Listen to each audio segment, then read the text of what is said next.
Hello, everyone. Welcome. Can you all hear me okay? Awesome. I just want to introduce myself. My name is Eric Elliott. I am an estate director here at Lawrence Wine Estates and master sommelier, and we're really excited to celebrate the just kind of origin story of the single parcel wines. This has been a long journey to get to this point. Ink Grade started decades ago, really under Joe Heights, and we'll kind of jump into some of that story. But I think for a lot of the people joining us today, Matt, trying to get an understanding of your path into the wine industry and how you find your way over the hill from Sonoma to Napa is really a good part of the story. Can we start there? In what regard? Just how did it begin? I think also we encourage everyone, obviously, if you have the wines in front of you, we're going to taste through each single parcel wine. It's 4:02 on the West Coast here. I'm certainly ready for a glass of wine. So we encourage you to join us, whether it's cracking a bottle of Ink Grade or one of these wines via Corvin, so that you can kind of taste along with us. But yeah, here, I think your story to me has always been very inspiring for someone who spent so much time in Sonoma as third generation, but also this real breadth of winemaking expertise abroad. Yeah, It's like really kind of foundational regions that nowadays are much more sought after. But at the time you were there, whether it was, Andalusia or Cadiz or Jura, like those wines didn't have quite the reputation that they do. And I think it really shaped how you view the world of wine and ultimately craft wines from a place like Incred. it's always fun to start with the thing that you're most uncomfortable Yeah, talking about. totally. So that's wonderful. Let's start there. No, for myself, third generation Sonoma Coast, Sebastopol Bodega Bay, very much an ocean family. And I was very lucky. I had Chris Bilbro and Marietta Sellers was my best friend's father. And we were always abalone diving, mushroom hunting, pig hunting, and coming back. And he loved to cook, play music, and he was always doing this and putting a bottle of wine on the table. And so, as a young, 14-year-old, I just wanted to be Chris at a very early age. And so that turned into, a much deeper passion and wine focus, but at an early age, it was just lifestyle and wanting to be like Chris. And I was fortunate. I after pursuing some sports, I went to Spain, Cadiz, and Andalusia. You can't just gloss over pursuing sports. I mean, what level, I played football at the University of Washington, and kicker? yeah, kicker, receiver. I was a lineman there, and I wound up getting injured, and so it was a great time to jump back into wine. I went to live with some relatives and family in Spain, and wound up working in Jerez. I knew I wanted to be back in wine, and I think that side of sherry making and oxidation was a huge influence on me at that time.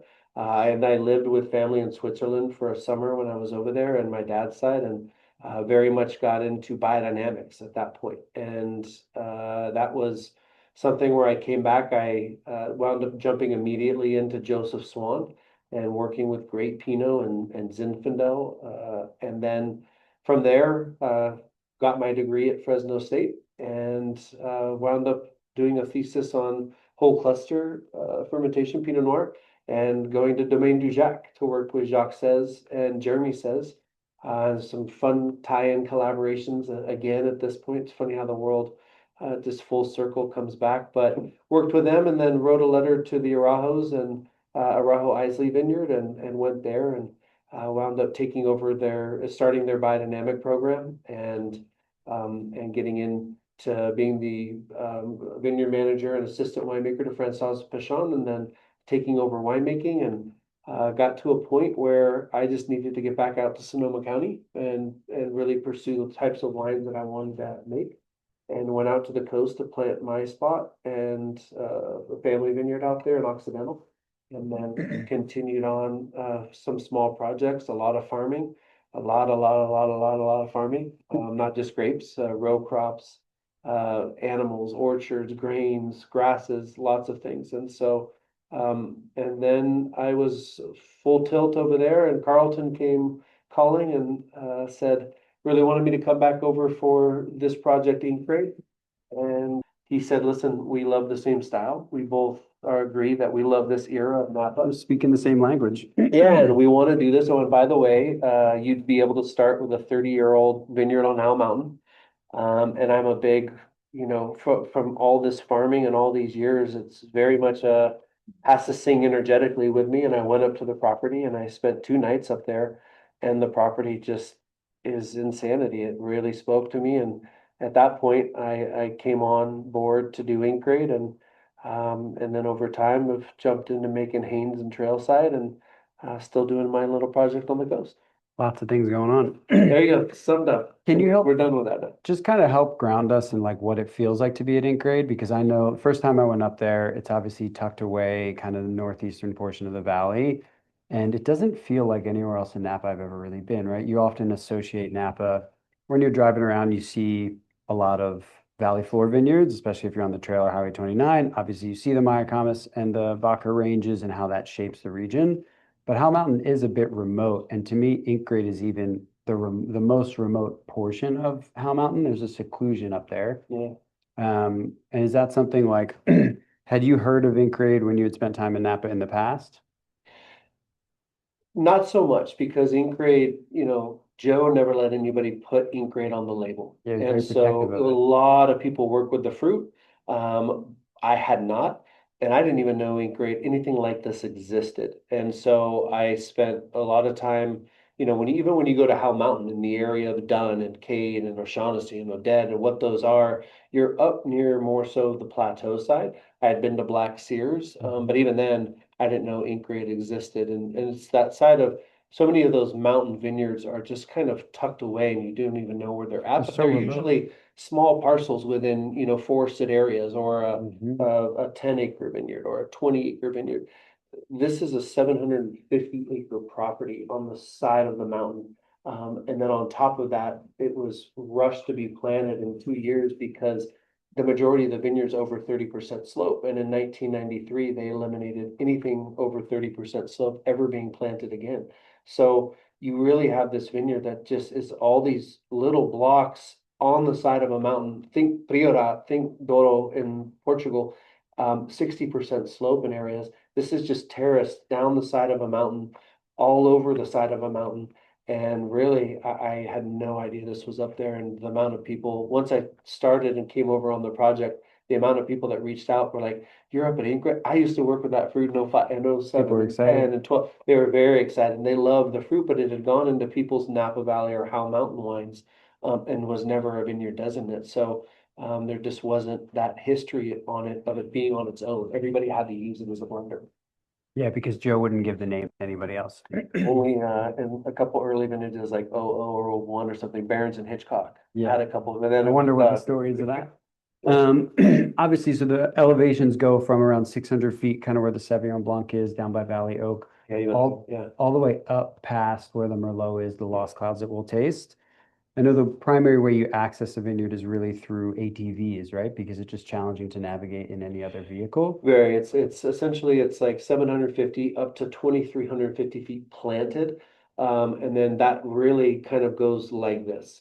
And so you have on the floor, you had ocean that went all the way to Lake Tahoe, and you get a little sedimentary soil down in that base area. And then after that, it's just all volcanic all the way to the top. And it's again, it's just extreme slope. And it takes, I would imagine, a number of years to really get an understanding of any property, but certainly one that vast and that kind of spanning that level of elevation and these little pockets of forestry in different areas. So your first vintage is really 19. Mhm. And then we always knew kind of the goal was to move towards single parcel wines. I think they've always been the most pure representation of terroir, whether it's, Burgundy really set the stage for this model. And that idea of monks over generations really like determining this piece of land expressed a varietal slightly different than this piece of land. And it's kind of become this pinnacle path to making really great age-worthy and um, I think storytelling wine. So you start in 19, always with that destination of making single parcel wines. We're going to pepper in some questions from guests kind of throughout the chat too, but 19, obviously 20, 21, crazy different vintages along the way.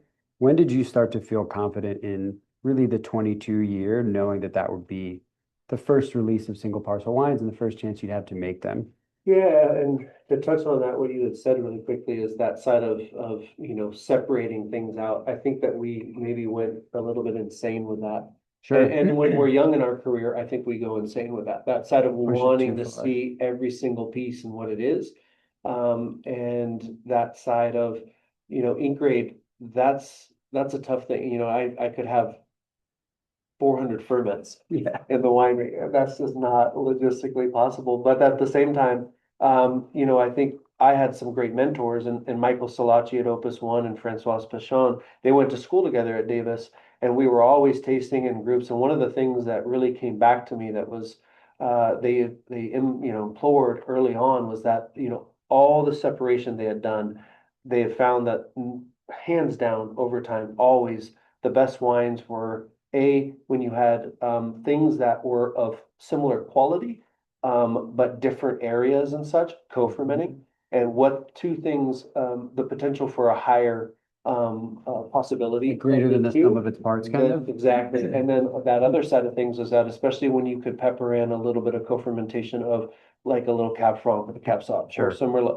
just the potential to take something to another level was always greater than just that one singular thing that you had separated.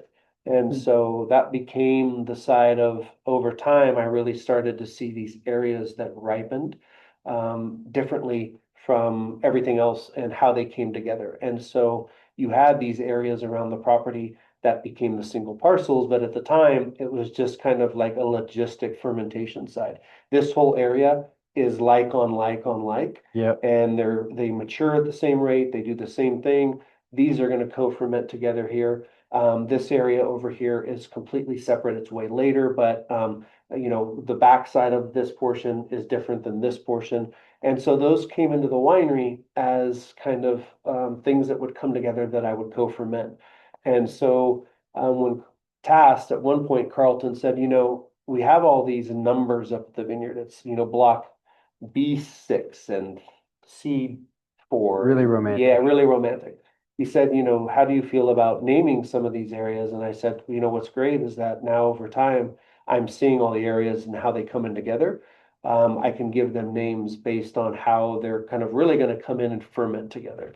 That's not going to change. And so that became the side of naming these different plots around the property.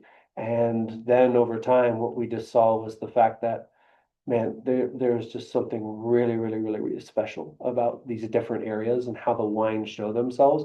And as great as that Howell Mountain blend is, it's not the easiest blend to make. Sure. Because you just have some things that are really uniquely different. And you put that all together, yes, that's wonderful. But there was a side of just showing you guys those different areas and really what they are as a singular expression. And then some of the names I think are obviously really like a foundation of Incrade. Yeah. I've noticed it just spending time, whether it's us traveling in Europe or just tasting and drinking wines, like the level of thought and intention that you put into whether it's projects on the coast, anything that you obviously do here in Napa. How do you start to get to, we're going to start with Lost Clouds Merlot. I think it makes sense to just begin at the highest point on the property and kind of work our way down. But yeah, where did that name come about and how did you decide to choose the artwork for it? Cool. So you guys, the 4 single parcels that we have here, yeah, the Lost Clouds is first, yeah. Highest elevation Merlot in Napa, and this is something that essentially, it being the highest elevation, this is at 2,350 feet. It is up at the top of this mountain. And for me, initially I named this block Heaven and Earth. And there was some trademark problems. As there often is, yeah. As there often is. And so the second name that came off that was Lost Clouds. And Lost Clouds, again, just being lost up there in the cloud. It is an amazing, amazing piece. And when I came into the project, there was already a little bit of starting on the concept of what Incrade was and the branding of it. And there was 3 kind of lithographs that were already chosen for the Sauvignon Blanc, the Howell Mountain Cab, and the Andesol.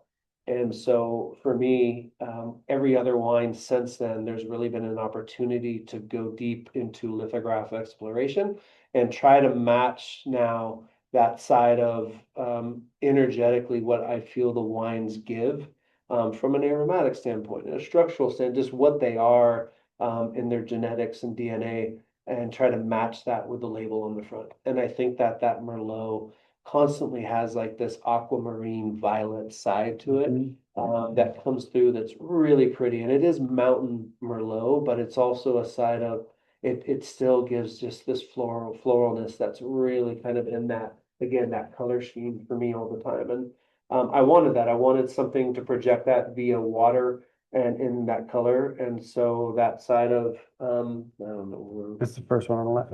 Yes, Mhm. okay. Um, and so I think that really conveyed it, and I was really happy with that choice. And it's just an old lithograph, I think a German artist, but of California in the San Francisco Bay looking north toward Napa before really San Francisco hadn't much around there built. I love it. I think Merlot is such a forgotten grape variety for lots of reasons that people talk about often, but to have it so high up in elevation, I think you get this structural component to it that you just don't often see from Merlot. I think people would assume being up in the mountains, you would maybe have a slightly later harvest date Mhm. because of a lot of the styles that we see from Howell Mountain. But one thing I've known in speaking with you and visiting the property is the wines actually come to ripeness much earlier than you might Yeah. assume. Can you talk about maybe in 2022, a vintage that in general doesn't receive quite the acclaim as other vintages? But I think for a site like Ink Grade, the wines show so beautifully what that vintage was, which was obviously more warmth, but harvesting a little bit earlier. Like when are you starting to pick Ink Grade? I mean, ink grade consistently, we have the majority off in August.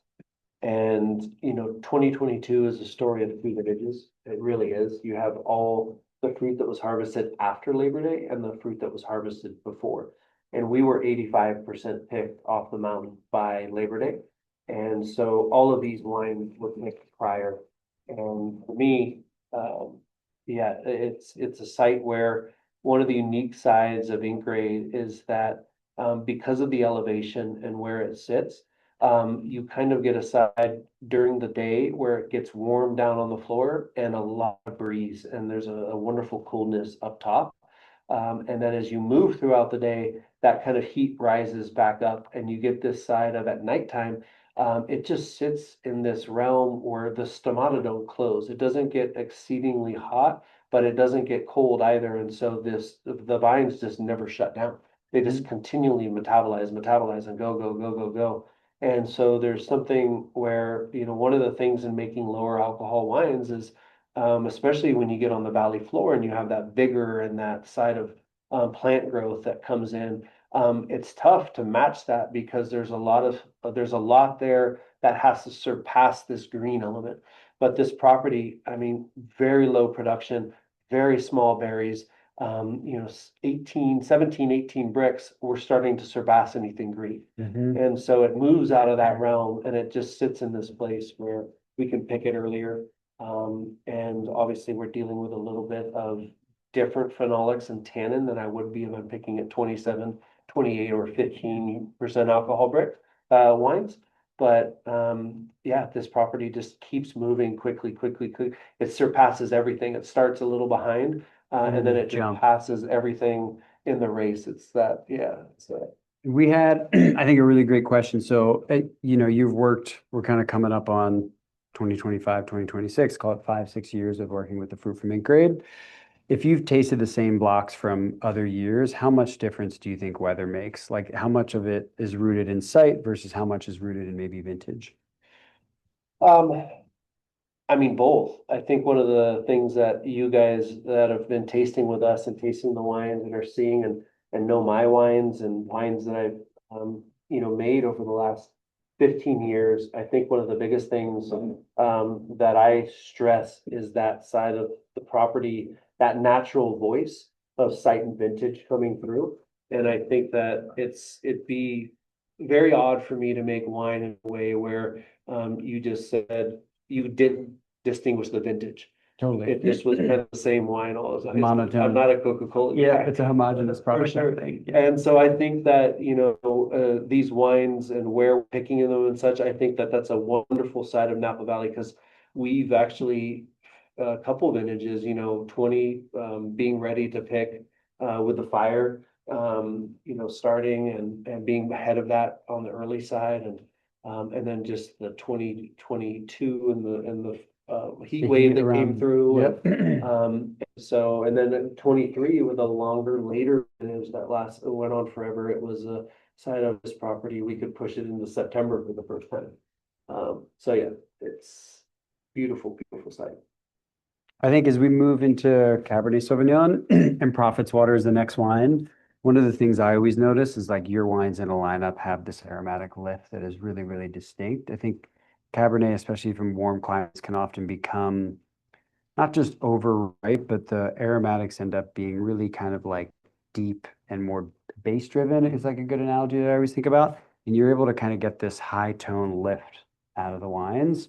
Yeah. And I know a lot of it has to do with getting the pick right, but the way in which you ferment is obviously intentional to try and, you know, get tannin and phenolic management from a property that is so powerful, kind of not restrained, but certainly you want to be able to drink the wines when they're young, but you know they'll be able to last for decades. So can you just talk a little about maybe fermentation techniques and how you're making the Cabernet Sauvignon? How deep down the rabbit hole do we want to We're, go we're down? not too crazy, but yeah, we'll do another one. I think that, I mean, I think that some of the things that help and distinguish a number of factors there is that number one, native yeast. Inoculated commercial yeast come in and they really drive an aromatic imprint. Signature, yeah. And native yeast, I think, tend to really express a lot more of the property and site in that regard. Number one. Number two, I ferment quite a bit warmer, and I think in such I'm really focusing on palate and structure.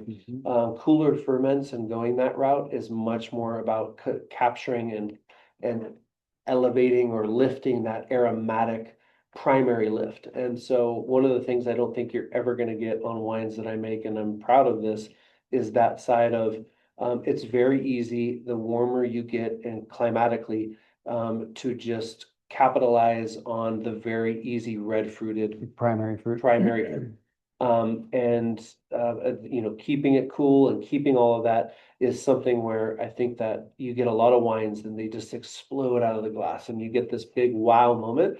And then you're really kind of left to ponder or disappointed on what comes structurally and in the palate side and from front to finish and where that goes. It just kind of drops off.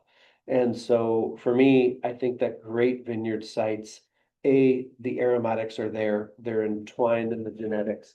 But number two, I always love the side of wines of having this kind of lower arc. I want you to come in and constantly see this side of exploring and getting new and getting new and getting new and something showing itself and moving versus this more pyramid structure where it's just this explosion and you really have to kind of keep searching for the lower levels. And that's the side of these wines. They very much have a lower arc and yeah.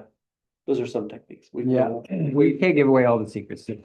I think Prophet's Water is a really cool segue, Ink Grade kind of being born under Heights with Joe Heights just acquiring the property and recognizing its potential, but also realizing that it didn't really fit that classic valley floor style of Cabernet that Joe and his family have made for decades. Obviously selling the fruit, but you told me this story. I thought it was so interesting, and how you determined kind of to name it Prophet's Water was because it was Joe's favorite block that he had always maybe vinified separately or thought about working with, but just never could quite fit it into the Heights universe. So can you just talk about that? Like, as you're thinking about Prophet's Water and making it part of the single plot lineup, how did you land on that name and then ultimately that image for the label as well? Well, actually, and if it's okay, I'm going to talk about the next two wines. Sure. Just because these are neighbors. And when you think of Burgundy and such, and these, talking about, 5 yards differentiating a different Grand Cru from another, you literally have like 15 yards between these two sites right here. And the difference is this, old creek that runs down and this jump over from Prophet's Water, which is basically this red acre clay and Perkins soil, which is just blood red iron. It is, it literally has this kind of blood look component to it. And then when you kind of jump right over that creek into Third Circle, you're just on all this volcanic ash, this tuff. So that's 100 to 120 million years old. And you're separated by a creek, but the wines could not be more drastically different. And Prophet's Water, just to think about it for a second, I come in and one of the big things is, coming in, you start to learn with fermentation and with blocks is that side of just what are they doing and listening to them as they're fermenting and in a sense of What are the kind of what is that message trying to be given in of where the wine wants to go?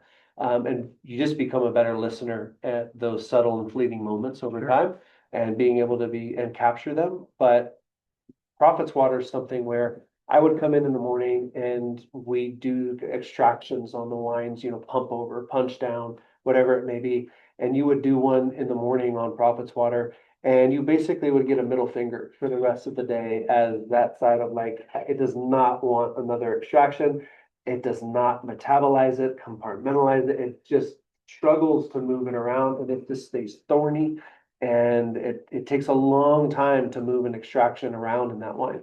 Whereas that stuff on volcanic ash, third circle right across the creek, you come in the morning, you do a heavy extraction, and 2, 3 hours later, it's just compartmentalized metal. It's set in a place where it's like, thank you, sir, may I have another? It's ready. And it wants another. And it's like maybe you'll do 5 extractions on that a day. And so the amount of phenolics on third circle is insane. It's insanity, the tannin in there. Not in a side of tannin being like, oh my God, you're chewing on it, Sure. just the quantity. They're very finely intertwined and polymerized. But Prophet's water is one that there's less tannin, but it has this side of it just has a little bit more of angularity to it naturally.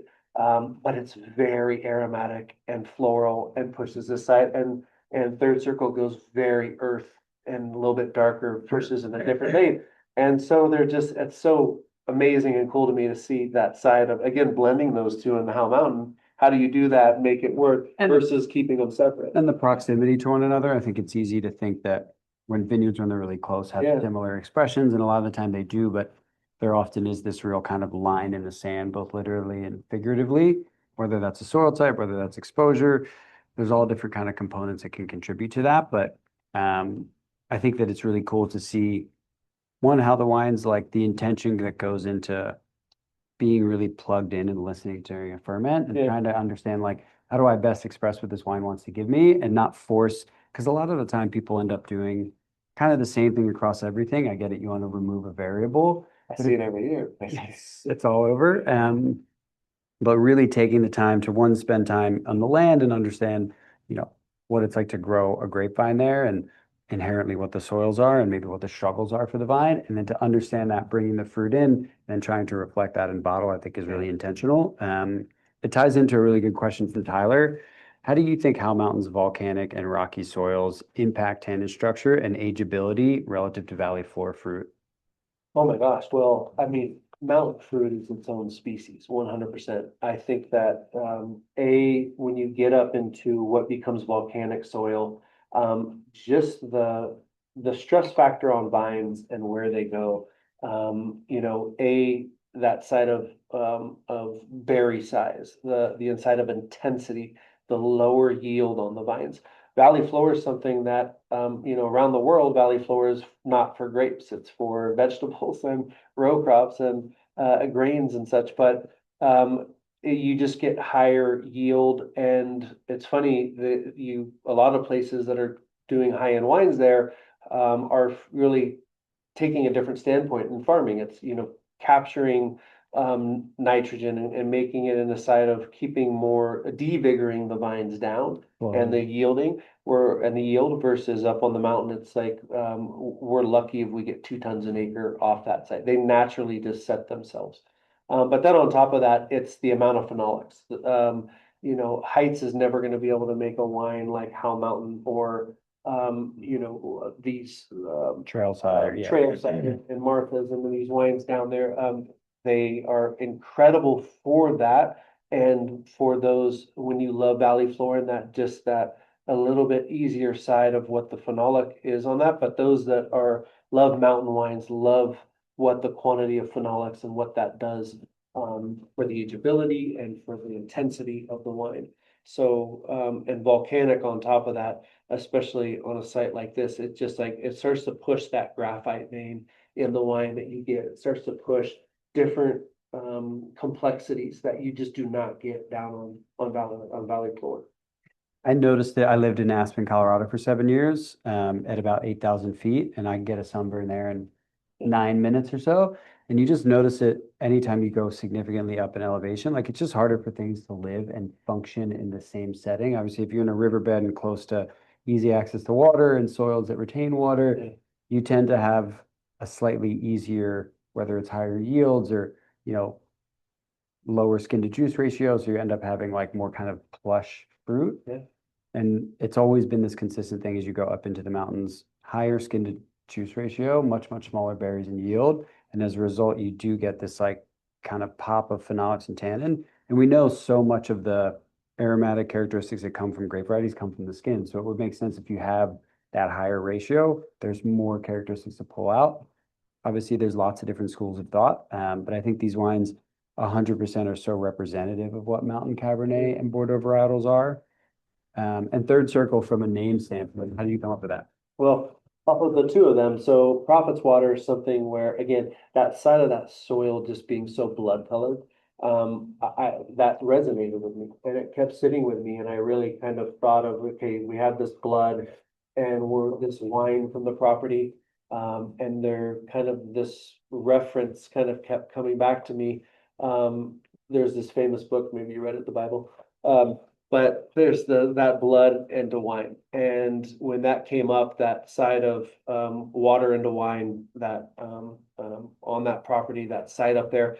And then as I continue to think about it, you know, this was Joe Heights' favorite block. And he continually pulled from this block every single year to put a little bit in the Heights and blend in. And so Joe just kind of is a prophet in what he did and this property. And so it became Prophet's Water on that. And then third circle came into the side of I love structure. You don't say. I love structure, but and that we can talk about what that means to certain people. But for me, that wine being complete front to back, it doesn't mean that it's, you know, a big massive tannic wine. There's a lot of tannin in this wine, but you don't sense it. It's very plush and dialed in and very finely intertwined. But third circle in Dante's Inferno is the seven circles of to hell. You have the third circle, which is gluttony. And so for me, I felt this was gluttonous in what this Cabernet Sauvignon was. It just to me was like nothing I had ever worked with. And having worked with Islay and Claude LaRoche and Echezot and Beaumont, it was a very exciting block for me in that structure realm. And so that became third circle. And so the label of Prophet's Water, I really kind of wanted, you know, water and blood, but those two schemes didn't necessarily work together. And so it came into, you know, Donner Lake up there, just had this presence in the wine that shined. I think something that Joe would be proud of and that really had this just water element in it. Whereas third circle, again, that gluttony, and you have that side of that massive berry being taken on by this moth, and you just have again that wine is so earthy and dialed back and more into the elements of what you get up on Incrate. And all these wines will shine through at some point once you get to know a little bay leaf, a little bit of manzanita blossom, madrone blossom, things that start to come through. And that side of what is a little bit more earthiness up there on that volcanic ash, that really sitting with it.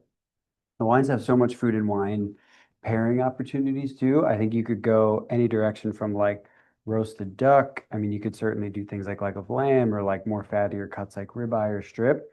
I have to say, I knew we were doing this tasting today, and I opened a bottle of 2022 Buddha's Belly last night. I got a new grill over the weekend. And the first thing I fired up were just a couple burgers, and it is like exceptional. I think that the wines have so much versatility. Sometimes we overthink fruit and wine pairings, and serious wines can really complement serious cuisine, but there's a lot of opportunity for things that you eat more regularly to still open a great bottle of wine and lift both of those. Well, the acid on these wines really does justice with a lot of food types. And I remember Carlton and I filmed an episode with May Lint, who won Top Chef and World Top Chef, and they sent me the menu for the episode, and I remember looking at it and going, "Oh, damn.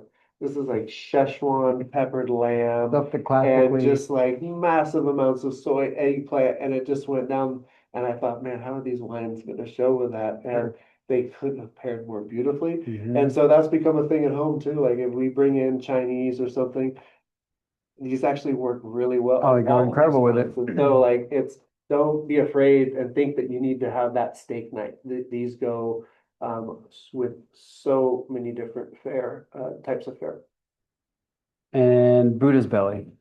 So Buddha's belly is a close one to my heart. This is it's something where so Galen purchased in Heights in 2018, and being that he purchased Heights and Joe Heights owned in Great Vineyard, he acquired this property as well. And when Carlton came in, it was immediate like this has to be its own thing. And so as we started to take back contracts, there was an area of the vineyard that had the longest contract tied to it that we couldn't take back. And that was an area totally separate on its own, forested around it, redwoods. It's a gorgeous, gorgeous block, but the acid on it and where it went, I was mesmerized by it. And I wanted the fruit, but I couldn't get it. And so when we finally did, it lived up to all expectations and beyond. But in the naming of it, it was something where it was very, very close to me and something I really, really cherished. And all growing up, my nickname was Buddha.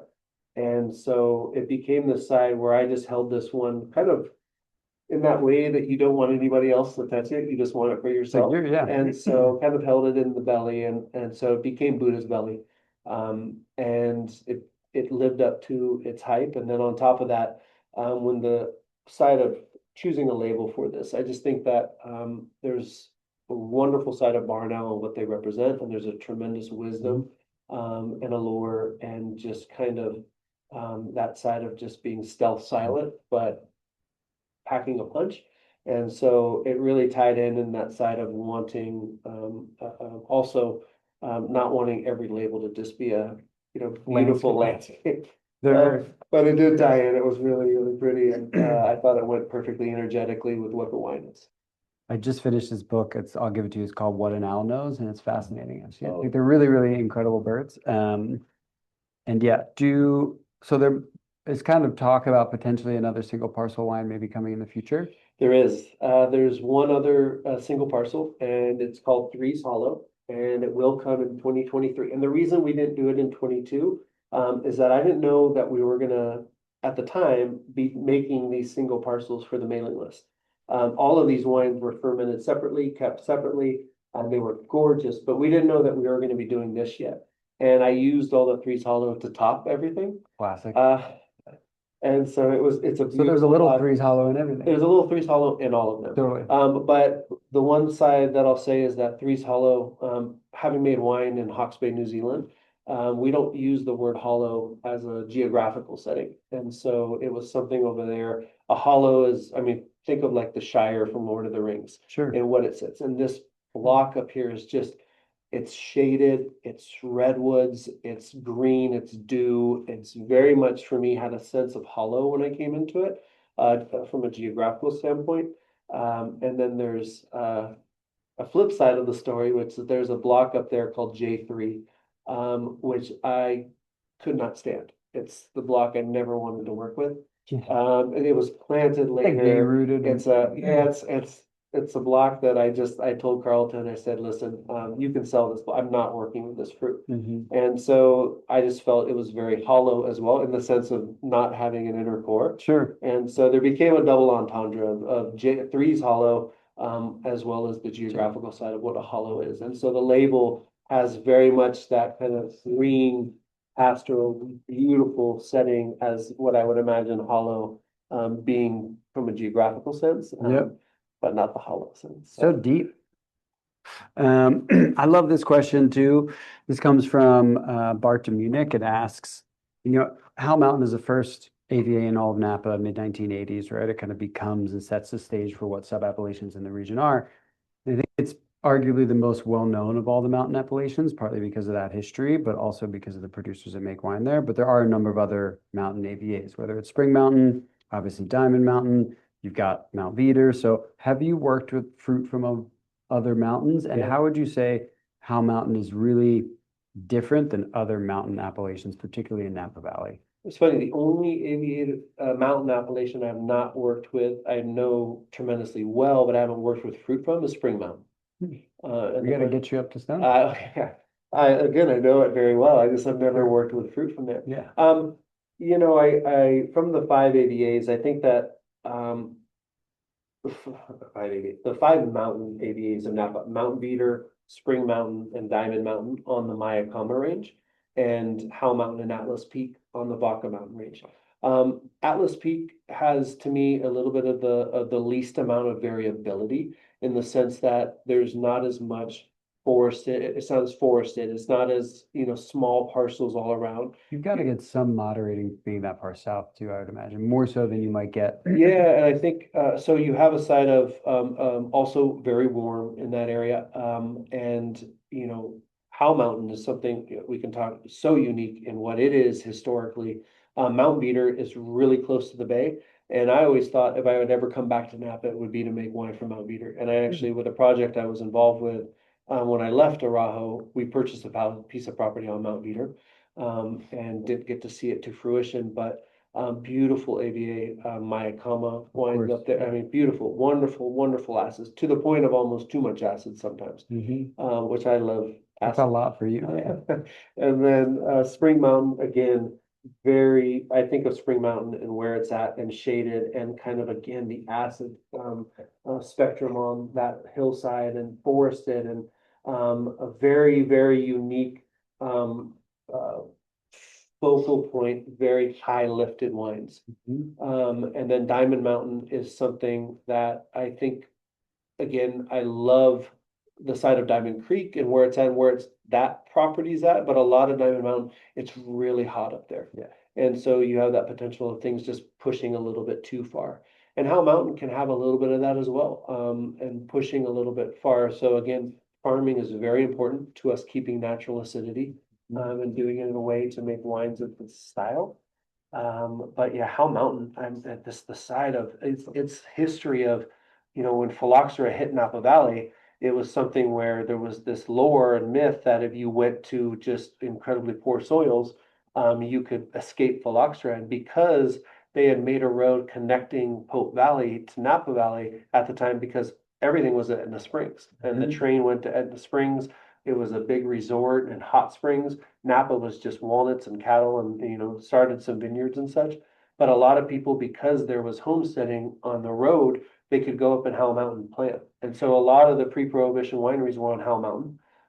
Both to escape phylloxera and because Yeah, there's this and you natural. really couldn't get anywhere into Spring Mountain and Diamond Mountain and Mountain Beater and Atlas Peak. They weren't developed yet. So Yeah. Howell Mountain had a side of a lot of historical plantings up there. Hence ink grade. We know that there were vines on the property in 1873. And yeah, just something where it's a wonderful AVA.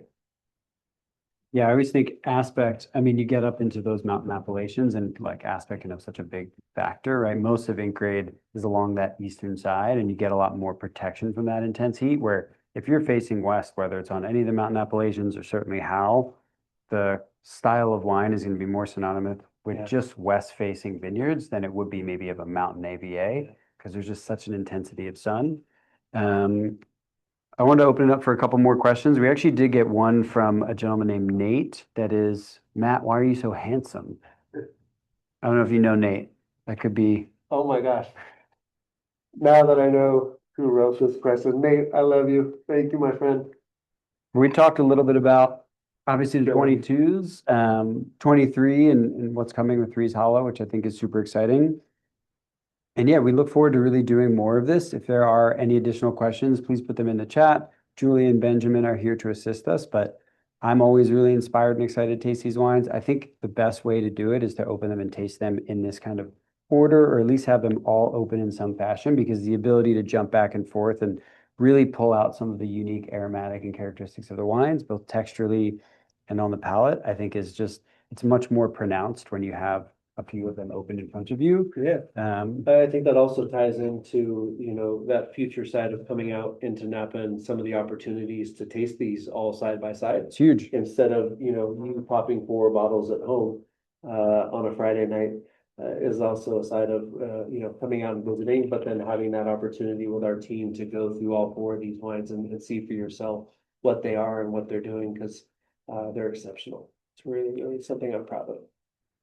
I am too. And to dovetail into that, so we are showcasing the single parcel wines at the home ranch at Lawrence Wine Estates, which is actually where a lot of these wines are made, where Matt's office is based as well too. So that is an experience that people can come and just dive deeper into the single parcel and single plot wines, which I think is super exciting because it does really do justice to taste them in that kind of row and in that line. And yeah, unless you have any additional questions, or Julia, if you have anything you want to share. We're super excited to spend Friday afternoon with you, and thank you for the support, for taking the time to hear the stories of the wines, and more than anything, thank you guys very much. for the effort in making these wines and really telling the story of Ingrid. Yeah, very cool. More to tell, more to see. Come on out and see us, and this is a start. What are you doing this weekend? I'm driving to Seattle tonight. Our son has been invited up with University of Washington to do a big soccer camp with the coaches up there. So Cool. we're driving up tonight and driving you back go. Sunday. Quick weekend. Life of a parent. Yeah. It's awesome. You? I go to Fort Lauderdale on Sunday, New York on Wednesday, Arizona Friday, back to SFO Sunday. So kind of this bopping around. Yeah, it should be fun. Well, hit us up with any questions if you have anything. Happy to answer. And yeah, do we still have anybody on? They've been here the whole time, Matt. They've been. Okay, good. Nate, I'm coming for you, my friend. Can you just, I'm always just curious about you, but oxidative winemaking in a place like, Jerez and Jerez and Andalusia, obviously rooted around Palomino and South of Sherry. How do you bring a philosophy like that to red wine and Cabernet? I think that the biggest thing that stood out to me is that side of when you taste wines that have become oxidized, there's a sense that those wines have lost freshness and have started to die and go in that direction. And I think what sherry just kind of converted me into a believer of is how fresh wines could be that have really pushed oxidation. And so it was very much a side of, okay, that process and then studying and understanding a little bit more of what oxygen can do, not only for the longevity of the wine, but bringing in, different aromatic components, complexities, but also to the freshness. The wine that you think is kind of, you think the opposite when you think of what oxygen is doing. And most of myself at Arajo in that time frame, it was a lot of work with Michel Rolland and that style and that, majority of Napa winemakers follow a very reductive model. And so the keeping oxygen off. And what that does is it really provides this side of keeping aromatics Primary. intensified so that when you basically bottle that, you get that explosion of aromatics. And again, in working a little bit harder and pushing oxygen further, it delves down that side of what is so primary. And I think you've now repeated it enough that I'm not into that. No, but you get so much more. I know what you're saying. And I've noticed this a lot, like even blind tasting. A lot of the times you can pick up a wine and you're overwhelmed by a single note or characteristic. Like, and people have different sensitivities to it. Sometimes it can be oak, sometimes it can be pyrazines, it can be rotondone, all these characteristics that are inherent in grape varieties. And it can become hard to wade through that and get to all the other things that are going on in a wine. So through that management, I think it's a really interesting philosophy because while it pulls down maybe one primary note, it actually helps to support and uplift a lot of the others, so they're on the same level. And also know that these wines would not do well with 100% new oak. No way. And so when you keep that, big pocket of primary aromatics and you combine that with 100% new oak, they still compete and thrive up near one another. So you'll get a lot of new oak, but you can still get a lot of fruit on that. It's like two really loud people in a room. They just keep talking over one another. For sure, but over time, one of them dissipates quicker than the other. Sure. But then this side of these, all of these wines are predominantly all done in Foudre, so big oval casks. And those one of them might have been new, but you'll get no new oak aromatic component to any of these. And that's the side of, I think you guys have likened these wines a little bit more to Barolo. I think Piedmont immediately, yeah. Piedmont and that side of what these ones are, and they very much have that side of that acid, that lift, and but they're not, just these massively oaked ones. Mm-hmm. Yeah. Oh, Okay. Oh, we have a couple of questions as well too. Matt, which one of Matt's, what do you have a particular favorite to make?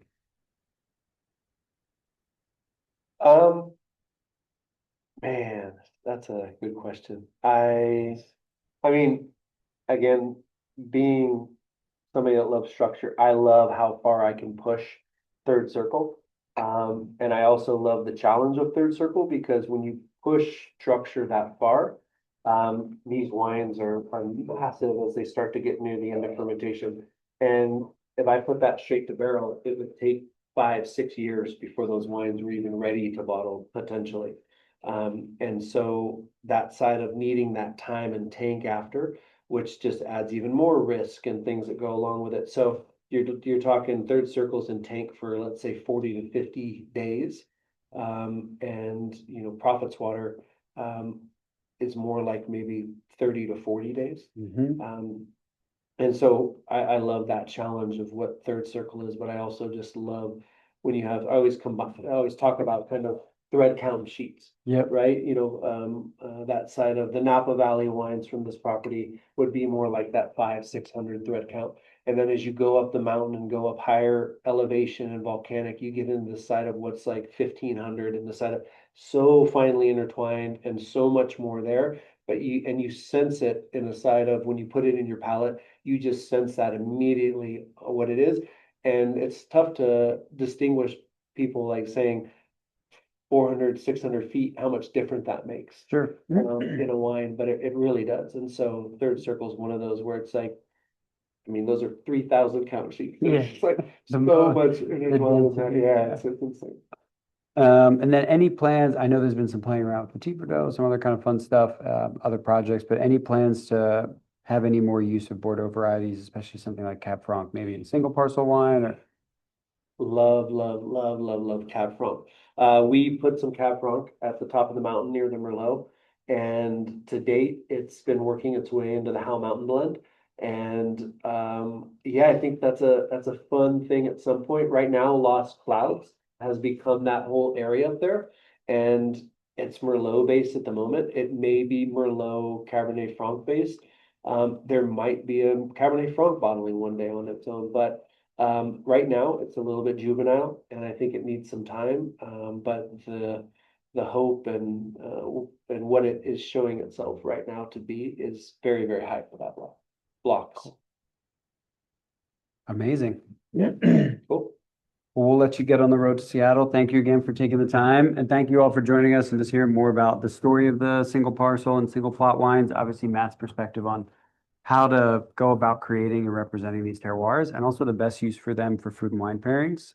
If you remember, you received Lost Clouds and Prophet's Water in the fall of last year, and then you received Third Circle and Buddha's Belly in the spring.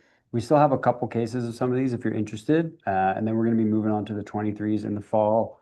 We'll do another tasting to help kind of showcase that vintage, which I think is really spectacular and is a great juxtaposition to 22. But yeah, we look forward to welcoming you out in Napa and hopefully we see you sometime soon. And I'd be interested to know before you hang up on them, if there's anything that we can do better in this side of how we're presenting, if I should look at the camera more, whatever it may be, let us know. You gotta drink some of the wine. You didn't drink anything. There you go. Or I guess you're I gotta be driving. on the road for Yeah. 12 hours, but please let us know so we can do That is better a next good, time. yeah. Yeah. I think full AV and maybe a little bit of drone footage of the would be very cool. Thank you also to Benjamin and Julia who Yeah, helped thank you. set up and coordinate this whole thing. And I don't know if we would have ever made it on if it was up to us. Yeah, for sure. Thanks, you guys. Thank you.